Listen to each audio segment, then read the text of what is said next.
Perkenalkan, nama saya Christine Irene Bising. Saya dari kelas reguler B D3 Keperawatan. Di sini saya akan menjelaskan tentang materi gangguan pembekuan darah. Yang pertama, pengertian gangguan pembekuan darah. Gangguan pembekuan darah adalah terjadinya gangguan dalam proses koagulasi alias pembekuan darah. Normalnya, darah akan mulai membeku setelah terjadinya cedera, dan darah akan mengalami kehilangan dalam jumlah besar. Beberapa kondisi tertentu dapat mempengaruhi kemampuan darah untuk membeku dan menggumpal dengan baik, sehingga bisa mengakibatkan perdarahan berat atau berlangsung lama. Yang kedua, etiologi pembekuan darah. Etiologi perdarahan adalah perdarahan yang timbul karena adanya kelainan faktor-faktor pembuluh darah atau faktor yang terdapat dalam darah yang berperan dalam pembekuan darah. Yang pertama, kerusakan pembuluh darah.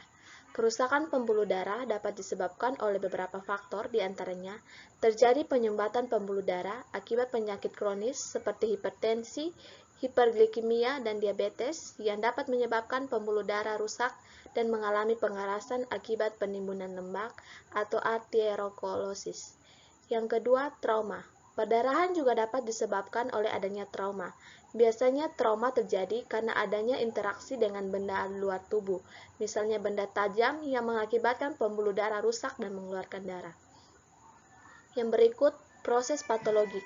Proses patologi termasuk dalam etiologi perdarahan, karena beberapa penyakit yang disebabkan oleh mikroorganisme dapat menyebabkan perdarahan, misalnya pada orang yang terkena virus Ebola. Yang terakhir, kelainan pembuluh darah.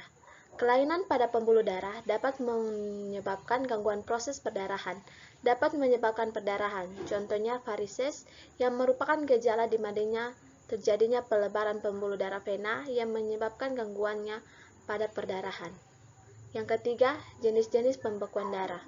Jenis-jenis pembekuan darah yang pertama, trombositopenia, yang kedua, trombositosis, yang ketiga, eboli paru, yang keempat, hemofilia, terjadi ketika tubuh kekurangan protein pembekuan darah tertentu.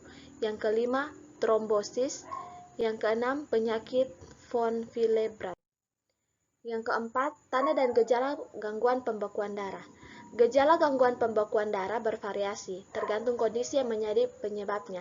Jika gangguan darah menyebabkan darah sulit membeku dan timbul perdarahan yang berlebih. Gejala umum biasanya yang pertama, mudah memar tanpa sebab, sering mimisan, perdarahan yang merembes ke persendian, timbul bintik-bintik merah kecil yang terlihat seperti ruam, perdarahan berat saat menstruasi, dan gusi berdarah. Apabila kelainan yang Anda alami menyebabkan darah kental dan mudah menggumpal atau membeku, gejala yang muncul, yang pertama, bengkak di bagian tubuh tertentu seperti lengan dan kaki, bagian yang bengkak terasa lunak dan hangat saat disentuh, timbul rasa nyeri, rasa lemah atau mati rasa di salah satu sisi tubuh. Apabila gangguan penggumpalan darah terjadi di saluran pencernaan seperti perut, gejala yang dapat timbul yang pertama, feses berdarah, sakit perut yang hilang timbul, mual, perut kembung, adanya akumulasi cairan perut yang dikenal sebagai asisites.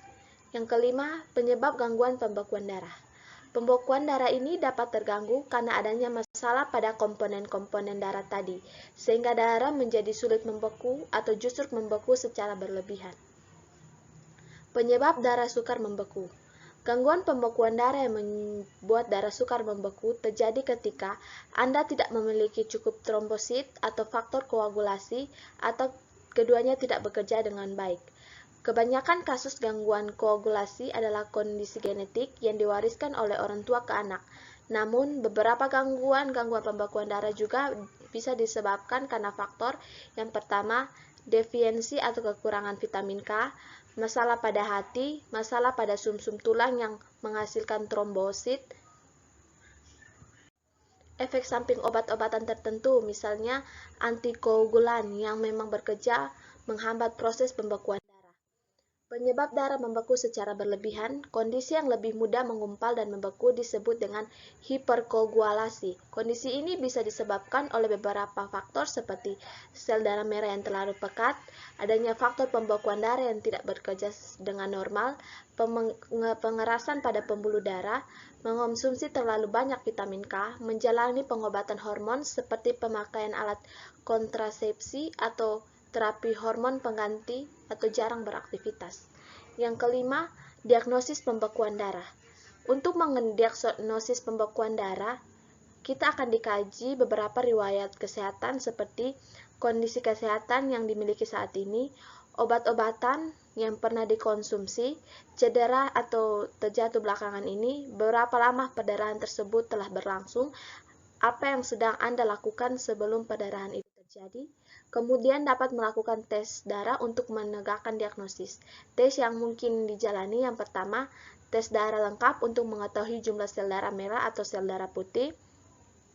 Tes agregasi trombosit untuk mengetahui waktu yang dibutuhkan oleh trombosit Anda untuk menggumpal. Tes waktu perdarahan atau Thrombin Time Test atau PTT untuk mengetahui apakah waktu pembekuan darah Anda normal atau tidak. Yang terakhir, cara mengobati gangguan pembekuan darah. Pengobatan akan direncanakan berdasarkan jenis gangguan pembekuan darah yang Anda alami dan keparahan kondisinya. Gangguan darah ini tidak bisa disembuhkan total, tapi terapi pengobatan dapat meredakan gejalanya. Berikutnya, terapi atau pengobatannya seperti beberapa pengobatan yang mungkin diberikan antara lain suplemen zat besi, transfusi darah, injeksi pengganti faktor koagulasi khususnya untuk kaum hemofilia. Sekian dan terima kasih.